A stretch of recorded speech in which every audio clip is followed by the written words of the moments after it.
everybody, I'm Dara Connolly, and in this short video I want to give you 10 quick and easy conflict resolution tips that can help you prevent any conflict or disagreements that you have with people in your life. If you're not familiar with my work, I work with women to help them speak up in relationships, specifically to get rid of the bullies, abusive people, and predators in their life. And you can check out my other videos and my website for my work that I do. But in this short video, and if you stay till the end, you will get all 10 tips. And I want to just take a moment to explain the difference between conflict resolution and bullying, because they are different. Let's start with bullying. Bullying is when there is a power dynamic in the relationship and there's an abuse of power. So it could be a policeman to a civilian. It can be someone who's a higher position at the company to a subordinate. It doesn't matter what the power imbalance it is, but there has to be an imbalance for there to be bullying. And bullying often occurs over a period of time, and you can use these conflict resolution tools for some bullies. If you want specifically how to get help on bullies, though, you would want to check out my Jerky Johnny workbook, which I just launched. And this is available on Amazon, which will give you practical tools on how to handle workplace bullies and everyday abusive people. But conflict resolution is when there's a disagreement between two people, and that other person may not want to come to an agreement, or maybe they do and you work together. But conflict resolution is two people at the same level, and bullying is a power dynamic. That's all you need to know. But let's start with our tips. And the very first tip is sometimes hard for people, but it's to be empathetic and non-judgmental of the person that you are disagreeing with. And today there is so much conflict coming at us, whether it's political or religious or somebody of a different cultural background, that people are very quick to place judgment. And I just read a great book today by Gabrielle Bernstein about judgment detox. It talks specifically about how to stop judging people. It was very useful. One of the ways she mentioned, and I agree with that, is to be more empathetic with their situation. Obviously, if you're having a disagreement with someone and you know this person's angry and they're getting themselves all worked up about something, they probably don't have so much going on in their life that is going well. And if you can find that source of empathy for you, you will come across as more willing to listen and be someone who can not discount their feelings, because really what they want in the end is to be heard. So tip number one is not to be judgmental. Try to be as empathetic as possible. Put yourself in their shoes and see if you can understand their situation. That's tip number one. Tip number two is to respect their personal space.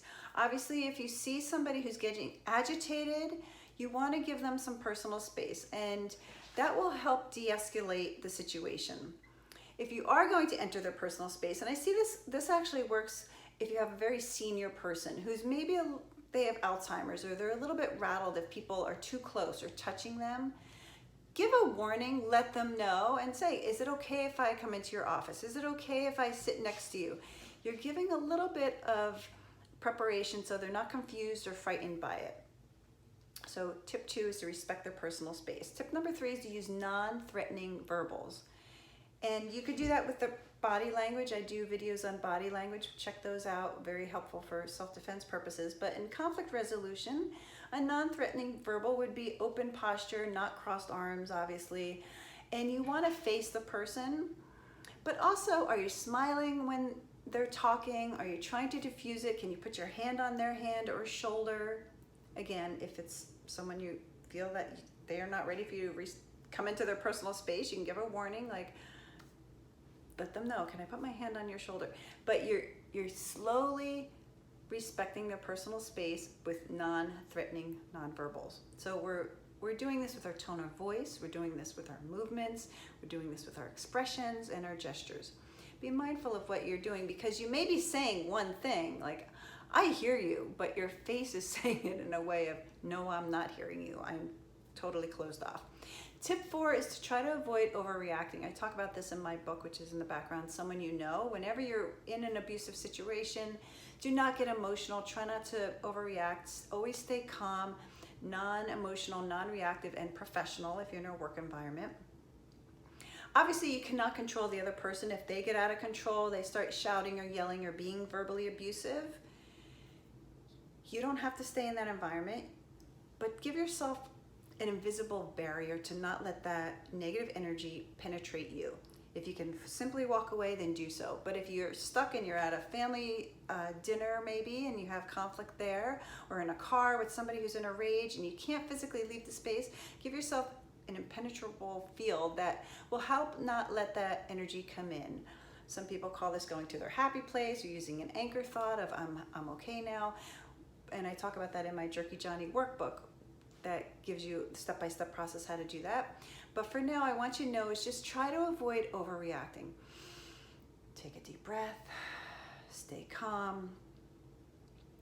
And if you're using all the tools thus far of empathy, it's so sad how, you don't say this, but you're thinking this, it's so sad how they're getting so upset over this. They really must not be a healthy person if this is causing them this much anxiety and frustration in their life.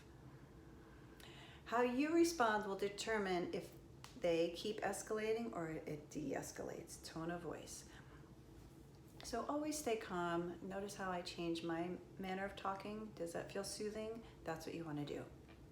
Tip 5 is to focus on their feelings. And what this means is try to find the hidden message behind what they're really saying. I just got in a little dispute about, it was the thermostat. I won't mention names or where it was, but I was having a little disagreement with somebody about the temperature and the thermostat, and they exploded, and all of a sudden I realized we're not still talking about the thermostat, are we? You want to find the hidden message behind their message and see if you can use words to help that. Like, that must be really hard for you. Put your hand on them. Take a deep breath. That sounds really scary. Can you find ways to connect to the feeling behind what's really triggering them? Are they arguing with you because you took their parking spot? Or is it because they have a limp and they're really in pain and they need to get there faster? Try to see if you can get to what is behind the anger. And you're more likely to get a positive reaction from the person if you approach with that. Tip 6 is to ignore challenging questions. You see politicians do this all the time. All the time. They get a hard question. They don't want to answer it. What do? Redirect. So you can be, again, I think of when you're like cornered. Somebody has you cornered and you're in a conflict situation at a table, in an office, at work, or in a car. You're stuck. They're asking you inappropriate questions, things that are not okay. What you're going to do is do redirection. So ignore the question, but not the person. Maybe they ask you something about your sex life and they're getting really inappropriate. John, that's interesting. Let's talk about when you were last on your first, when you went out with that girlfriend a while ago. Are you still dating her? I haven't seen her in a while. Can you change it a little bit? You didn't ignore completely, you're just using redirection techniques. And then maybe if you have a conflict over a problem, see if you can work together to solve that problem. And you can do that in many ways. And again, I talk about that with my Jerky Johnny workbook, because you don't want to just assume that the other person's idea is wrong. But if you are using all these tools that I'm giving you, non-threatening verbals, respecting their personal space, not overreacting, staying calm, focusing on what is the issue they're really upset about, and seeing if you can not ignore them, but say, hey, I want to know, why is this topic important to you? Maybe we can work together to resolve it. Tip 8, I want to get through all 10. Tip 8 is to choose wisely what you insist upon. What are your non-negotiables? And everybody has something different. I find that my non-negotiables are maybe not the same as my partners or my best friends, but you have to know what they are, because you will constantly disagree and have conflict if you're both thinking that, hey, this is important to us. Our bottom line is we need to be here at 8 a.m. and you're thinking, oh, it doesn't matter what time I show up as long as I get the work done. Everybody has a different idea of what their non-negotiable is, so please discuss that with the person as calmly as you can. Number 9 would be to use silence for reflection. Let them know, I heard what you said, and when you're quiet and listening, it gives you time to prepare what you're going to say, but it also lets the person know that you really heard them. So use silence when you're in a conflict situation. And 10, this goes with silence, is to allow time for your decisions. You don't have to answer right away, especially if you're in a situation where someone's disagreeing with you. I need to know right now, what do you want to do about this? This is a problem, you made this happen, how do you want to fix this? You don't have to answer, but take time to think about your answer, especially if they're pressuring you and you're feeling yourself getting a little bit worked up, you're not ready to commit to what your choice is. Let the person know, I'm not thinking clearly right now. I would like to take time to think about it. When you take time, think about your decisions, it gives you a few more moments to think through what they just said so you're clear with what you want to give them as a response. Going into a coughing fit. I'm Dara Connolly. If this has been helpful to you, please hit the subscribe button.